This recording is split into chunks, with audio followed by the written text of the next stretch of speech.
with a speech entitled My Very Easy Method. Please give a very warm welcome to Charlie Warshawski.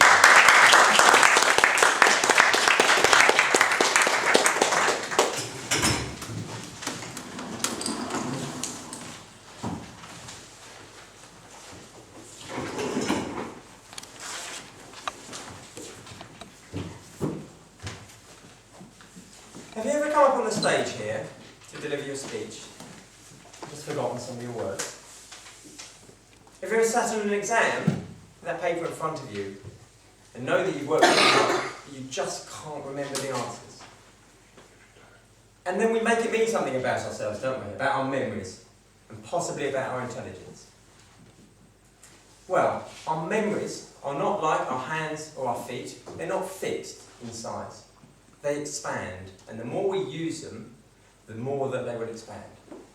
Mr. Toastmaster, fellow Toastmasters, and very welcome guests.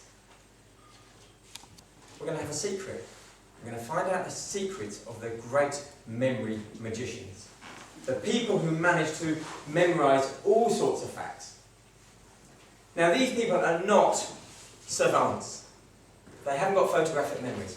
They have just got a technique. And memory techniques come from a long, long time ago. They started in about the 6th century BC, and there was a room just like this, a banquet, 100 people or so. The ceiling collapsed, all bar one person killed. The one man left, a chap called Simonides, found out that he could remember all 100 or so people who were in that room, where they were sitting, because he closed his eyes and he visualised them in there. And that's where memory techniques have started from. So, see if it works for you. When you go home tonight, visualise this room and see how many people you can remember, and if you can remember their locations. What I'm going to do is I'm going to take you through some of the memory techniques that are out there and some of the memory techniques that I use. Whichever memory technique you use, we've got some top tips. Firstly, anything you do, make it multi-sensory. Make it visual, make it auditory, make it kinesthetic, bring some movement in. Repetition, repetition, repetition. The more you repeat something out loud or in your head, the more it will stick. Make it fun, make it silly. For some of us, fun and silly could be rude, could be vulgar, could be crude, could be just a bit ridiculous. You imagine animals wearing clothes, you imagine all sorts of things. Make it personal, make it about you. About what you know, what you love. A lot of my memory techniques have got things to do with things like cricket and folk music and French. It doesn't suit anyone, it's mine, it's personal. So they're your top tips. I'm going to stick these up at the back, by the way, so people can have a look at them in the break. Memory techniques are broken down into two categories.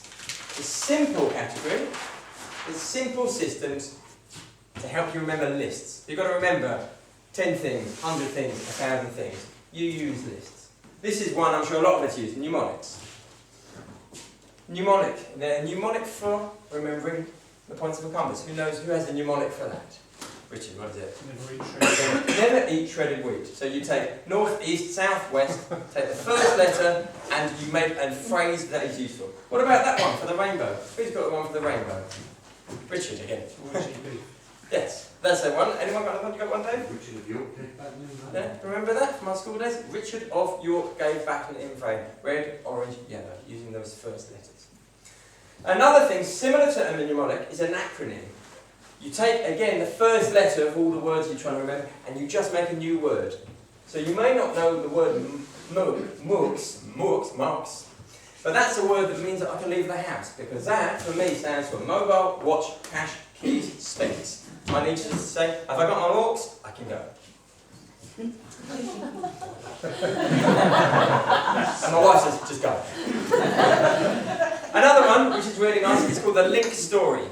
You take a series of facts that you need to remember, and you just make a story about them. I've got a really nice story about all the local boroughs we need to remember, and it starts with a chap called M, who's doing his sums, and it ends when he has to get his wand out to see if it's worth it. So you just have a nice story, much easier to remember than that list.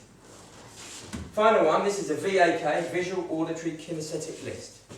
Imagine you had to count 1 to 5 in Japanese. And I said, right, you need to learn it. It goes like this. Ichi, san, shi, ichi, ni, san, shi, go. Remember that? Ichi, ni, san, shi, go. That's quite hard. But try this. Anyone who wants to try this, stand up. Anyone who feels like it, stand up. Okay. Right. Now all you do is go like this, right? Ichi, ichi, ni, sun, point out the window at the sun, shi, chats, shi, and go, my favourite, go. Right. Now, sit down. See if that stays. Let's see, when did you first learn? He was 9, still remembers. Okay? Simple techniques for lists. Complex techniques are called peg systems. Peg systems means it's a two-stage process. Firstly, you have a structure, some information that is fixed. And then secondly, the stuff you need to learn, you apply it. So I'm using tonight, I'm using what it's called the Roman room. This is the Roman room. I have fixed points in this room. So I have the door, the clock, the urn, the lights, and the exit. And I say, right, my introduction, the door. What I need to do is look at the door and I think about my intro. I've got someone walking through the door. The clock. Remember the history story I told you? When I think about that clock being set to the date of 5th century BC.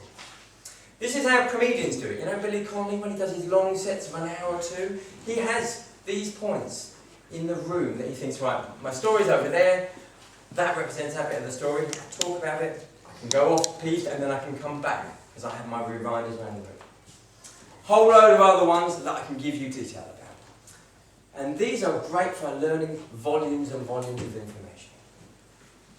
So I've given you some top tips, I've given you the simple systems, and I've given you the peg systems. If you want to get involved in doing these, they are a wonderful way to remember lots of information. I teach this a lot in schools, it's great for GCSEs, great for A-levels. These are a few things you can do. A couple of websites where you can learn more about it, and you can go do some practicing, great exercises. Any books by this chap called Tony Bourdain, whose book is How to Remember Anything You Want. I didn't remember to bring it up, I have everything. And practice. Practice, test yourself. A favourite test that I do with myself is I say, right, today is Monday.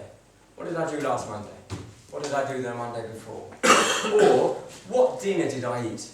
Sunday, Saturday, Friday, and so on and so on. Work your way out. The most important thing is all this stuff are just tools and techniques. Use them and then take away the anxiety of forgetting. Because then you can do what you're really here to do, which is communicate that great and powerful message that we know you all have. Good luck with it.